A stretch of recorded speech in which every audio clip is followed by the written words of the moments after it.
In a quiet North Carolina town, a secret was growing, one that would shock the nation. Stephen Platt, a man with a dark past, and his daughter Katie Fusco, a young woman searching for her identity, found themselves bound by more than just familial love. What began as a family reunion twisted into a forbidden relationship leading to tragedy no one could have imagined. Love, obsession, betrayal, and murder. This is not just a story of a crime, but a nightmare hidden behind closed doors. Stephen Platt was born and raised in Levittown, New York. He was defined as a strange guy who seldom socialized at school. He was quiet and would often get bullied by the other students. Well, fast forward to 1995 when Stephen was 20, he was in an online chat room when he came across a girl named Alyssa from San Antonio, Texas, but there was one major problem. Alyssa was only 15 at the time that she met Stephen, but the two struck up a conversation and things moved pretty fast from that point on. Basically, to put a long story short, Stephen traveled all the way from New York to Texas, stood at Alyssa's doorstep, and demanded they make their relationship official. It was clear that 20-year-old Stephen was grooming 15-year-old Alyssa. Even Alyssa's parents were taken aback by the whole situation, but for some reason, they didn't stop Alyssa from going to New York with Stephen. And before anyone knew it, 16-year-old Alyssa fell pregnant. Now this was already a bit messed up because Alyssa was still a minor, and now 9 months from now, she was going to be a mom. This was all taking place so quickly, and it was seriously making everyone's head spin. This came completely out of nowhere. Well, things would only go downhill from here. Alyssa soon got more than just a glimpse of the person Stephen was. He was volatile, and he would flip the switch from calm to calamitous in half a second. And to make things worse, it was also proven that he bussed animals. This man was just something else. Well, soon enough, it finally clicked for Alyssa that she was isolated in a vast city with no contact with family or friends. She was also stuck with a man from whom there was no escape. Even after the birth of their daughter Denise, Stephen wouldn't let goof his abusive antics. He would fly off the handle anytime Denise would cry, and even tried to lock her in an ice chest own time in hopes that it would, quote, shut her up. Fortunately, Alyssa would find Denise, and she was mostly unharmed. Partly because she was a baby and her young mind couldn't register her own father was trying to suffocate her. But Stephen wouldn't even hold his daughter and refused to change or feed her, which is just insane. Denise washed his own flesh and blood, his own daughter, but he was so indifferent to her. Meanwhile, Alyssa was being subjected to abuse just the same, if not more intense. But devastatingly, Alyssa wouldn't leave Stephen, even though the pair weren't even married. Now, I don't know if it was because of genuine fear or because she was brainwashed by Stephen from a very young age, but Alyssa couldn't muster up the courage to pick up her daughter and leave this menacing man. But she knew one thing for sure. Denise couldn't live like this. She didn't want Denise to become another toy for Stephen to play with and break. So, when baby Denise was just 8 months old, Alyssa put her up for adoption. Denise was ultimately adopted by an amazing family, the Fusco. Alyssa and Stephen got married in 2006. And don't ask me why or how because I'm genuinely as confused as you are. But personally, I think Alyssa was probably just too scared to leave Stephen. Because like a textbook emotionally abusive person, Stephen threatened to end his own life if Alyssa ever left him. And Alyssa, she didn't want that on her hands. As much as she was afraid of him, Alyssa loved Stephen. And she couldn't bear the thought of something bad happening to him, even if it was self-inflicted. And Stephen knew this, meaning that Alyssa played right into his little game. He was a master manipulator. If that wasn't enough, Alyssa gave birth to 2 more girls with Stephen. But Stephen was still volatile and abusive with Alyssa, and downright neglectful when it came to caring for his daughters. But if we're being real, this was pretty much to be expected. But anyway, the family of 4 soon moved to Enrico, Virginia. And Alyssa had to work a day-in and day-out job to make ends meet because, surprise, surprise, Stephen couldn't hold down a job for the life of him. Now, Alyssa tried to take her kids and leave Stephen multiple times by this point. Buddha pulled out the same old tricks on her and threatened to make her life miserable even after he was gone. This guy was just not letting up. But if you thought this man was already bad news, well, things are about to get much, much worse. And this case is about to fall into a very dark place the likes of which you could never imagine. as Alyssa was trapped living with Stephen. Denise, on the other hand, was getting all the love and care from her adoptive parents. Anthony and Kelly Fusco opened their arms and house in Dover, New York for Denise, and legally changed her name to Katie. This was a fresh start for little Katie. The name change was symbolic, and it signaled a new start to her. Life as Katie Fusco. Katie was brought up in a very normal household. Her love for animals ran deeper than the surface, so much so that she was trying to be a vegetarian as much as she could. She also loved art and writing, and she was a cheerleader at Dover High School.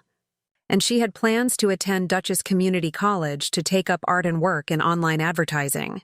Katie had so many plans, and it's so heartwarming to see how far she'd come from being initially raised, if you could call it that, by Stephen. From being in this unstable household and unsafe environment, where her own father was after her life and wasn't above harming her, to now being in a loving and stable home with adoring parents and a normal life.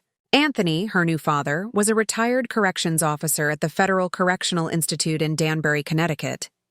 And Kelly, her new mom, was a secretary. They had a daughter of their own, but decided to adopt Katie rather than having another biological child. The Fusco were a very normal and happy family. They were exactly the kind of parents that Katie needed.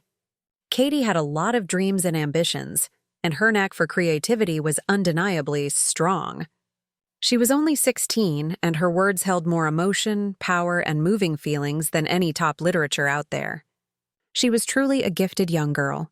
She graduated from high school in 2016 and was looking forward to attending college. But there was one thing that Katie yearned for more than anything, and it was to find out who her birth parents were, and if there was a chance to possibly meet them. Katie was 18 at the time when she was struck with this urge to track down her birth parents. Now, Katie was living in a happy household of everything she could have ever wanted. Her adopted parents were great, and her relationship with her sister was also amazing. But there was always this gnawing feeling, that feeling that many adopted children get where they just want to know where they came from biologically. It's a pretty natural curiosity to develop. We all want to know where we come from and what makes us, at least to some extent. Well, Katie had this same level of curiosity. But the problem is Katie had no idea that some curiosities are better left alone. But she would learn this the hard way because she had set in her mind she wanted to track down her biological father, hoping to rekindle a lost relationship and somehow make amends with her dad. Katie was desperately hoping to find her long-lost and loving father. But instead she found Stephen Platt. In August of 2016, Katie managed to track down her mom, Alyssa, on Facebook, and she sent her a message. I'm sure her adoptive parents, Anthony and Kelly, had told Katie about her biological parents. I mean, she knew she was adopted, obviously, and she had a little bit of knowledge about them, but the info sheet was at this point nearly 2 decades old. So really, Kitty had no idea what to expect from her birth parents. Meanwhile, Alyssa, who was still with Stephen after all this time, was still working multiple jobs to keep a roof over the family's head and food on Thettable. When Alyssa saw the message, it was a pleasant surprise in her exhausting world. She and Katie messaged back and forth, and they soon made plans to meet up. Katie and Alyssa met each other in Knightdale, North Carolina.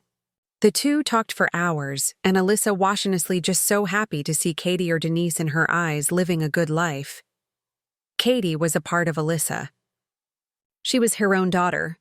If there was anyone who loved and tried to protect Katie when she was a baby, it was Alyssa. She'd spent the last 18 years circling Katie's birthday on a calendar and just wishing the best for her. On the other hand, Katie was also thrilled to meet her biological mom. And imagine her joy when she found out that her parents were still together, and that she even had 2 younger sisters. It was as if Katie's family just expanded overnight and she couldn't have been happier. But Katie was never told about her father's abuse, or the fact that his actions are what lulled her to being placed up for adoption in the first place. Now, why Alyssa didn't bring this up, we don't really know. I guess it's not the kind of thing you mention when you first meet your long-lost daughter. But at the same time, you'd kind of assume that that was one of Katie's first questions.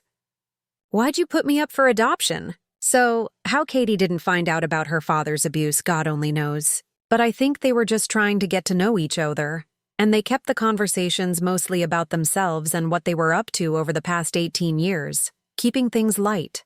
It wasn't like Alyssa urged Katie to move back in with her and her family or something. And she was genuinely happy for her daughter and the way she was living out her dreams. But surprisingly, soon enough, Kate even met up with Stephen and the meeting went fine, even better than anyone expected. But in the end, Katie made a decision and it was seriously just a bolt out of the blue for everyone. Katie decided to move back in with her biological parents, Alyssa and Stephen. This must have been a punch in the gut for Katie's adoptive parents, and it was certainly unexpected across the board. But Stephen and Alyssa agreed to take her in. But no one had even the slightest inkling that Stephen had much darker plans. After meeting her biological parents, Katie suddenly had a change of plans, and this involved her entire life. Before she was going to go to college and was thinking about working in online advertising. Now she wanted to drop everything and move back in with her biological parents. Katie's adoptive parents were honestly shocked to hear this. They didn't want Katie to put all of her plans on hold and go back to Enrico. But here's the thing. Katie was 18, she could make decisions for herself. And even though her parents tried to reason with her, if Katie wanted to do something, she could. No questions asked. Her adoptive parents were honestly left in a very confusing situation. They didn't want to stop Katie from getting to know her biological parents, but she was rearranging everything in her life solely for this reason, and that was what worried them the most. But again, they couldn't do much. Back in the Platt household, Stephen was overjoyed at the news of Katie coming to live with them, but there was one big kicker. Stephen and Alyssa were not on great terms. They were still living in the same house, but in separate bedrooms. They were still married, but largely living completely separate lives. They were on the verge of a separation and eventually a divorce, but things just hadn't been made official yet. Regardless, Stephen was still excited about his daughter moving in, but this is also when some red flags started to show. It seems that Alyssa quickly noticed Stephen losing all interest in her. Yes, they'd had their issues and were obviously looking to separate. But once Katie moved in, it was like Stephen's focus had completely shifted. He just felt different. Hess started giving every second of his attention to Katie, basically tossing everything and everyone else by the wayside. Soon enough, he even started to change his style and started dressing as though he were much younger, even though he was in his mid-40s. He grew his hair out. He took care of his appearance and the clothes that he wore and started dressing more like a teenager, if anything. But then he made the strangest move of all. He moved out of his own bedroom and started sleeping on the floor in Katie's room. Even Alyssa's eyes bugged out when she saw this happening because, if you remember, she still lived in the same house. She even confronted Stephen about it, but he just gave her the runaround, then left the home alongside Katie. But the thing is, Stephen and Alyssa's other daughters still lived in this house as well. So for the whole family to witness this incredibly bizarre situation unfold, it was just so far beyond comprehension that everyone basically just stood there with their jaws on the floor. No one knew what to make of this. It was completely and wholeheartedly just I don't even know. But if you can possibly in some way imagine things were still somehow about to get worse. By the end of it all, Alyssa moved out of the Platel home in November of 2016. And she and Stephen shared custody of their 2 daughters. Alyssa moving out just made things even worse. And I'm warning you now, this is about to get wild in the worst way. See, Alyssa would take the 2 daughters with her from time to time, and one day in May of 2017, she came across an entry in her daughter's diary that literally made her sick to her stomach. The diary revealed that Stephen and Katie were dating. And yes, you heard that right. A father was in a relationship with his own daughter. And not only this, but Katie was now pregnant with Stephen's child. Let that sink in. Alyssa was floored and she immediately called Stephen to confront him about this revolting news. And you might be wondering what Stephen's response was. Well, all he said was, "I thought you knew. We're in love." And he said it so nonchalantly as if there was nothing wrong with being in love with his own daughter. If this man is good at anything, it's making people sick to their stomach. Now Alyssa did call the police on Stephen for obvious reasons, but no arrests were made. In theme and time, Katie and Stephen moved in with Stephen's mom in Knightdale, North Carolina, and the two had plans to marry each other. Now, how Stephen's mom let this happen. Look, I don't even know anymore. The sheer number of mistakes and misjudgments surrounding this case, I genuinely cannot even fathom how all of this unfolded. But just when you think this case can't get any worse yet again, it proves you wrong. Alyssa thought that she had done her part by calling the police on Stephen, and she thought that they would handle everything. But she was in for another surprise. On July 20th of 2017, Stephen, aged 43, and Katie, now 20, got married in Parkton, Maryland, alongside Stephen's mom and Katie's adoptive parents. Katie even posted her wedding pictures on social media, and you can clearly tell that she's pregnant in all the photos. But what's so unsettling? Aside from a father marrying his own daughter, the fact that both of the parents of the bride and groom were smiling as if this was a completely normal wedding. Now, I certainly hope that they were just putting on a front as to not cause a stir, but at the same time cause a stir. This is messed up from every possible conceivable angle. This marriage should have been illegal, and it was. But Stephen, on top of being a nasty person, was unfortunately smart, too. So, hellied on the paperwork that he and Katie weren't related by blood, which made the marriage legal, sort of.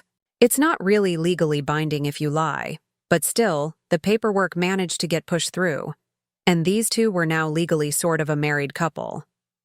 What I cannot understand is, how can Katie's adoptive parents just stand there with a smile on their faces, almost as if they're supporting this? And how could Katie, a 20-year-old grown woman, allow this to happen?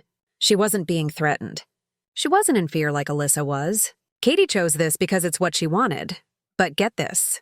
Before moving out, Alyssa told Katie everything about Stephen abusing her as a baby, trying to claim her life, and taking no part in caring for her as his own daughter. Alyssa spilled everything, that Katie seemed unfazed by all of it. It was as if she were talking to a robot. Katie had no emotion on her face, and she probably assumed Alyssa was lying. Alyssa was certain that Stephen had a hand in successfully brainwashing and turning Katie against her own mom, which is just devastating. It really sounds like a twisted fictional story, but this is real life, and it's about to get even more sick. Less than 2 months after the twisted wedding on September 1st, 2017, Katie gave birth to a baby boy who she named Bennett Platt. Soon after, finally in January of 2018, Stephen and Katie were both arrested for all the obvious reasons. And in court, Stephen's attorney argued that the relationship was consensual, and Stephen was, quote, head over heels, in love with his own daughter, a 20-year-old woman. And his attorney claimed that their love, quote, outweighed the issue of them being biologically related. I beg your finest pardon. This is so much bigger than mere consent. This is his own daughter, and he has the audacity to argue in court that love clouded his judgment. Well, this debacle ended with both Stephen and Katie getting released on bond with custody of Bennett, going to Stephen's mom of all people and prohibition of contact between Katie and Stephen. Katie went on to live back with her adoptive parents, and that was when reality finally hit her like a ton of bricks. Katie, after all was said and done, finally came to her senses and finally called Stephen and told him that she wanted a divorce as soon as possible. But Stephen did not take this news well. He didn't want to let Katie go, just how he didn't want to let Alyssa go. Katie was finally away from Stephen's grasp, and this made him see red. He likely felt that Katie had been successfully brainwashed by her adoptive parents. But we all know their reality is quite the opposite. Sometime before the fateful day of April 11th, 2018, Stephen had concocted a plan. If he couldn't have Katie and live in his sick and deranged happily ever after, then he was going to ruin everything and everyone who shattered his idea of a perfect life. Stephen was now out for blood. He wanted anyone and everyone involved with stealing his newfound love away from him to be completely removed from the picture. And this included his newborn son, Bennett. But Stephen wasn't done there. His main target was still his wife, Katie, and he finally figured out where she was and what she was up to on April 12th. This was the day his plan would finally be set into motion. See, Katie and her adoptive dad, Anthony, went from their home in Dover to Waterbury, Connecticut, to visit Katie's adoptive grandma to help her with clearing their house. This was a detail that Stephen knew all too well. Stephen made the trip from North Carolina to Dover and basically waited near Katie's home to see them leave for Connecticut. This scene was actually caught on CCTV. You can see Katie and Anthony driving down a somewhat busy road, and right behind them is a Honda minivan driven by Stephen. What was even more terrifying was that he was armed. He had a loaded firearm in his passenger seat, and he was waiting for the perfect moment to strike, and within minutes he hit his mark. Anthony slowed his car down at a stop sign at the intersection of Route 7 and Route 55. As they were en route to New Milford, Connecticut, Stephen pulled up alongside them at the stop sign, and he fired round after round into Anoni's Carrot, his daughter Katie, and at her dad Anthony. Witnesses reported that it was peaceful 1 minute, and the next, the piercing banging sounds were heard at the intersection. And after the noises stopped, the minivan sped off into the distance. The police and emergency services were called to the scene, and once officers and paramedics arrived at the car, they were speechless. Bodies of Katie and Anthony were found slumped in their seats, and the floor of the vehicle was littered with bullets. It just shows that Stephen's attack was frenzied and completely unforgiving. He wanted to make sure he didn't miss his target, and unfortunately he was successful. But at the time, the police didn't know that this was the doing of Stephen Plow. So, they were left with a lot of questions. No one knew who attacked two people so ruthlessly. Well, that was when another 911 call was received. And this call was made by none other than Stephen's mom. And on the call, she was hysterical. See, she'd gotten a call from Stephen. And during that call, he confessed to everything. How he took the lives of everyone. Stephen's mom called the police right away, and the team was sent to her home. But no sooner than they arrived, they realized Stephen wasn't there and appeared to be on the run. Well, 18 miles away from where Anthony and Katie were found in their vehicle, a silver minivan was discovered in Dover. When the police arrived, they saw a man in the driver's seat with a self-inflicted wound. In his hand was the same firearm used on Anthony and Katie. Stephen had successfully and unfortunately managed to evade the law by taking the coward's way out. Whether Stephen knew that it was only a matter of time before he was caught, or if this was his plan all along, he took his actions with him to his grave and robbed the victim's loved ones of closure and the chance of getting any level of justice. Katie, Anthony, and baby Bennett were buried on April 21, 2018 in St. Charles Cemetery, Dover Plains, New York. Alyssa's now left with wounds and regrets that she can never heal from. She lost her daughter at the hands of her own husband, a man who was clearly either sick, deranged, or both. In the end, 3 lives were taken, and no one was reprimanded because the very oppressor took matters into his own hands. Cases like this don't have an upside. They don't offer closure. They don't really teach us anything other than monsters, murderers, killers, whatever you want to call them. They're often hiding in plain sight. Sometimes they're our neighbors, sometimes they're our parents, or maybe even our spouses, and sometimes they're both. Thank you guys for tuning in to another episode of True Crime Stories. I wanted to give a special thank you to a couple channel members, including Tim Brown and Melissa Baldman. If you also want to become a member of the channel, you'll gain access to new videos sometimes days or weeks before they're uploaded to the public. And it's a great way to support the channel and help out. And I appreciate all of you guys that have decided to do that. If you want to join, you can click that big join button below the video or find a link down in the description. And don't forget the new True Crime Stories. It's Never a Mannequin t-shirt is also now available at the link below. Every purchase helps support the channel, and you get a really cool shirt in return. But as always, if you enjoyed this video, check out this other interesting case I covered and don't forget to subscribe. It's totally free and just keeps you up to date with all my future videos. But my name is Ty Knots, and I'll catch you guys in the next.